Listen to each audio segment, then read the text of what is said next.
दोस्तों, भोजपुरी में कहावत है कि जीतेंगे तो हूड़ेंगे और हारेंगे तो थूरेंगे। इसका मतलब आप समझते हैं? आज की डेट में जितना कांग्रेस के राहुल गांधी जी को बदनाम किया गया है, अगर देखा जाए तो सही भी है और गलत भी है। हम गरीबों के साथ में क्या होता है ये आपको सबको मालूम है। यही राहुल गांधी के बारे में आज तारीफ हो रही है कि हाँ, राहुल गांधी ने ये बयान दिया था। सब लोग बोल रहे हैं कि राहुल गांधी को बहुत पप्पू बनाया गया, मीडिया का कमाल है, राहुल गांधी ऐसे बिल्कुल नहीं है, गरीबों के सहायक हैं, गरीबों की मदद करते हैं, बहुत कुछ बताया जा रहा है उनके बारे में। मैं कांग्रेस वालों से ये सवाल पूछना चाहता हूँ, जब कांग्रेस की सरकार थी तो संसद भवन में एक बिल पारित किया गया था कि सिलेंडर जो मिलते हैं खाना बनाने के लिए घरों में, वो सिर्फ 7 ही मिला करेंगे। तो उस समय पूरे देश में आक्रोश था, पूरा देश ये कह रहा था कि नहीं भाई, चलो जिसके 2-3 आदमी हैं घर में उनके लिए चलो 7 चल जाएगा, लेकिन जिनके घर में ज्यादा परिवार है उनके घर में कैसे चलेगा।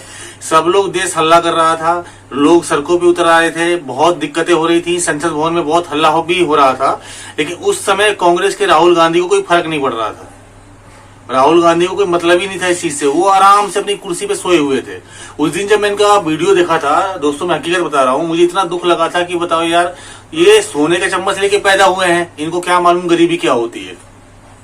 और वही हाल है हमारे मोदी सरकार का, उनको भी कोई फर्क नहीं पड़ता है, क्योंकि मोदी सरकार को आज 10 साल से ऊपर हो गए हैं राजनीति में आए हुए।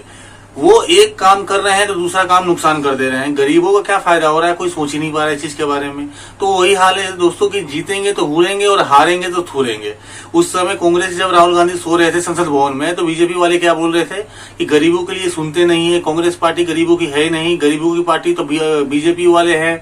फिर मोदी जी आए, मोदी जी ने सपना दिखाया, एक से एक सपना दिखाया कि हाँ, गरीबों के लिए मैं ये करूंगा, काला धन लेके आऊंगा, मैं गरीबों की मतलब उनको जो दिक्कतें हैं उनके लिए मकान बनवाऊंगा, बहुत सारे वादे किए थे।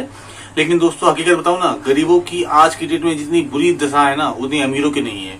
इन्होंने जीएसटी लागू किया है, तो आपको पता है जीएसटी लागू करने के बाद में फायदा किसका हुआ है? अमीर का ही फायदा हुआ है, गरीब का कोई फायदा नहीं हुआ है। अब गरीब आदमी कोई सामान लेने जाता है तो अमीर आदमी क्या बोलता है उससे कि भाई देख, जीएसटी लगाएगा तो 400 रुपये एक्स्ट्रा देना पड़ेगा। कोई भी सामान का मान लीजिए, एक 400 रुपये एग्जाम्पल के तौर पे कह रहा हूं मैं, कि अगर अब तू जीएसटी लगवाएगा तो 400 एक्स्ट्रा देना पड़ेगा, वो भी तेरे को ही देना पड़ेगा, हमारा इसमें कुछ नहीं है। और जीएसटी अगर तू नहीं लगवाता है तो तेरे को 400 का फायदा मिल जाएगा। तो जीएसटी किसके लिए हुआ? गरीबों के लिए हुआ कि अमीरों के लिए हुआ? हमारे लिए तो कोई फायदा ही नहीं है। 70 रुपए का साबुन दोस्तों 120 रुपए कर दिया गया। बहुत सारे साबुन है, ऐसे मैं एक एक चीज बता नहीं सकता हूं आपको, लेकिन हमारे लिए तो दोस्तों वही की बात है, गरीब आदमी के लिए तो वही बात है। अब एक मजदूर की तनख्वाह कितनी होती है? 15 से 20 हजार रुपया, इसी में घर चलाता है ना वो बंदा। अब यार इनको देखो, संसद भवन में जाते हैं, इनका टेलीफोन, संसद भवन में जो विधायक है, चाहे जो नेता हैं, सांसद हैं, इनका आपको पता है सैलरी कितनी होती है? 1-1 लाख रुपए सैलरी होती है। इनके लिए समोसे, कोल्ड ड्रिंक्स वगैरह जो भी इनकी फैसिलिटीज होती है कितनी सस्ती पड़ती है, और गरीब आदमी को क्या पड़ता है? वही चीज। तो मोदी जी को हम लेके आए हैं, तो मेरा सवाल दोस्तों इतना ही है कि मोदी जी को लेके आए हैं तो कम से कम गरीबों के बारे में तो सोचो यार। अमीर आदमी दोस्तों जितना का सिगरेट पीता है ना, उतने का दिहाड़ी होती है मजदूर की, 300, 400, 500, कुछ भी नहीं होता अमीरों के लिए। 500 का पत्ता ऐसे फेंक देते हैं अमीर, गरीब आदमी कहाँ जाएगा? तो गरीबों के लिए कुछ होना चाहिए यार। ये मोदी सरकार भी हमारे लिए कुछ ज्यादा कुछ खास नहीं कर रही है, लेकिन हम करें क्या? हमारे साथ में तो वो सिस्टम चल रहा है कि या तो फांसी से मरो या जहर खा के मरो, मरना सलाम को ही है, दूसरा कोई उपाय है नहीं। तो भाई मेरे क्या करना चाहिए, ये चीज आप भी बताओ ना यार। ये आप लोग, अब तो मीडिया आ गया है, अब तो हर आदमी के हाथ में मीडिया है, जो चाहो वो कर सकते हो, जो चाहो कह सकते हो। अगर अभी भी नहीं कहोगे तो कब कहोगे यार? भाई देखो मेरी बात सुनो, तो मेरी बात सुनो, या तो आप बीजेपी को वोट डाल रहे हो, मैं भी डालता हूं बीजेपी को, मैं भी बीजेपी समर्थक हूं, लेकिन इसका मतलब ये दोस्तों नहीं है कि वो नाजायज करता रहे, मैं कुछ नहीं बोलूं। मैं गरीबों को जो दिक्कतें हो रही हैं, गरीबों को जो परेशानी हो रही है, इस पे कोई मुद्दा बन ही नहीं रहा है। जैसे अगर मैं बताइए, एक सिस्टम वाली बात सुन लीजिए, अगर मान लीजिए गरीबों की सैलरी बढ़ाने की बात आती है, जैसे कंपनी परिसर में जब कंपनी जो सैलरी बढ़ाने की बात आती है, तो कंपनी अपने हिसाब से बढ़ाती है, 300 रुपए, 400 रुपए, महीने के, साल के 1000 रुपया, इतना ही बढ़ते हैं ना भाई। जिस हिसाब से मैं जिस कंपनी में काम करता हूँ तो वहाँ इतने ही बढ़ते हैं, 1000-1500 के लपेट में बढ़ते हैं, इतना ठीक है। और जो कंपनियां हैं, जैसे हमारे बगल में कंपनी है, उसका मैं नाम नहीं लेना चाहूंगा, उसका महीने साल का 400 रुपया या 450 रुपये बढ़ते हैं। उसके लिए सरकार के पास में कोई भी ऐसा काम नहीं है कि मतलब इसको जाके देखे कि हाँ यार गरीबों की पेमेंट कितनी बढ़ रही है और कितनी बढ़नी चाहिए, कितने साल से आदमी काम कर रहा है। सरकार ने कभी इस चीज के बारे में नहीं सोचा। वहीं अगर बात आती है संसद के जो विधायक या सांसद होते हैं, उनकी जब सैलरी बढ़ाने की बात आती है तो विपक्ष वाले कुछ बोलते ही नहीं है, बिल्कुल नहीं बोलते हैं। अगर सामने हाँ यार अगर सैलरी बढ़ी अच्छी बात है, महंगाई बढ़ गई है, उनके लिए महंगाई बढ़ गई है, हमारे लोगों के लिए महंगाई नहीं बढ़ी है। हम लोगों का मतलब ही नहीं बनता इस चीज के लिए, तो कोई हमारे लिए, तो हम गरीब आदमी है ना, तो हम लोग को कोई दिक्कत ही नहीं है। आप लोग बंगले में रहते हैं, हमारे पास में 2 रूम का क्वार्टर नहीं है, 1 रूम का क्वार्टर नहीं है यार। कॉलोनियों में बंदे रहते हैं, झुग्गी झोपड़ी में रहते हैं, उनके लिए क्या महंगाई नहीं बढ़ती है?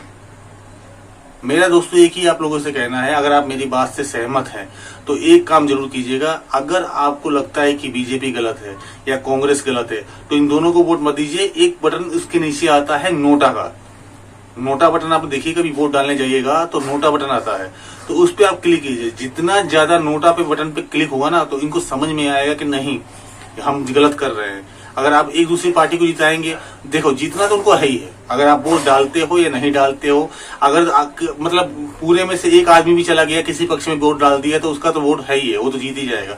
लेकिन जो नोटा का बटन होता है ना, जो ये अपने जो अधिकारी होते हैं जो वोटिंग करवाते हैं, वो देखते हैं कि हाँ यार इतने ज्यादा नोटा के मतलब वोट पे बटन पे वोट डले हैं, इसका मतलब जरूर ना जरूर इस क्षेत्र में कोई ना कोई काम नहीं हुआ है।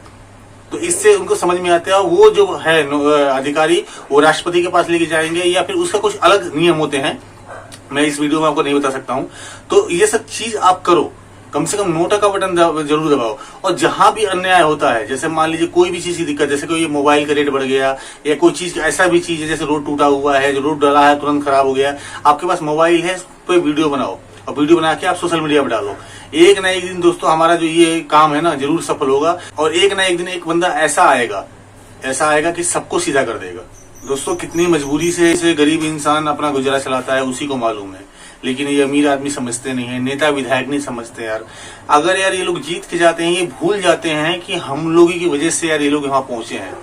लेकिन वही वाली बात है दोस्तों, एक कहावत याद आती है मेरे को, मैंने कहीं लिखा हुआ पढ़ा था कि जो अंधा आदमी होता है ना दोस्तों, मेरे भी चश्मे लगे हुए हैं ऐसा है, सॉरी माफ कीजिएगा, जो अंधा आदमी होता है ना दोस्तों, वो सबसे ज्यादा महत्व किसको देता है पता है? लकड़ी को। तो जो कोई नेता अगर कोई नेता बनने की कोशिश करता है ना, तो सबसे ज्यादा महत्व किसको देता है? पब्लिक को। कि पब्लिक आप मेरे माई बाप हो, आप लोग चाहोगे तो मुझे आसमान तक चढ़ा दोगे, ये है वो है, बहुत सारे भाषण देते हैं सब चीज के बारे में। लेकिन जब अंधे आदमी को आंखें आ जाती हैं तो सबसे पहला काम क्या करता है? वो जो छड़ी जिसको सबसे ज्यादा अहमियत देता था उसी को फेंक देगा। ठीक है, तो वही हाल हमारे नेता करते हैं। हम लोग को अहमियत देते हैं कि हाँ तू मेरा भाई है, तू मेरा दोस्त है, तू मेरा ये है, और जब हम लोग जो जीत जाते हैं, जब वो लोग जीत जाते हैं तो हम लोग को भूल जाते हैं। तो दोस्तों मेरा कहना इतना ही है कि अगर आप सक्षम है मेरी बातों से तो नोटा का बटन जरूर दबाइए और लोगों को सिखाइए और आप भी जागरूक बनिए, और जो कमियां हो सोशल मीडिया पर डालिए। इससे क्या होगा कि नेताओं को कभी ना कभी तो शर्म आएगी। और रही बात दोस्तों ये मीडिया की, जो मीडिया है अपनी, ये तो बिक चुकी है दोस्तों, ये तो कोई भी खरीद सकता है। वो भी इस पे भी एक बात याद आती है कि हर इंसान बिकता है, बस उसकी कीमत लगाने वाला चाहिए। तो दोस्तों मेरा कहना बस इतना ही है कि अगर आप मेरी बात से सक्षम है तो ये काम जरूर करिए, नोटा का बटन दबाइए, और कहीं भी कुछ भी गलत हो रहा हो उसकी वीडियो सोशल मीडिया पर डालिए।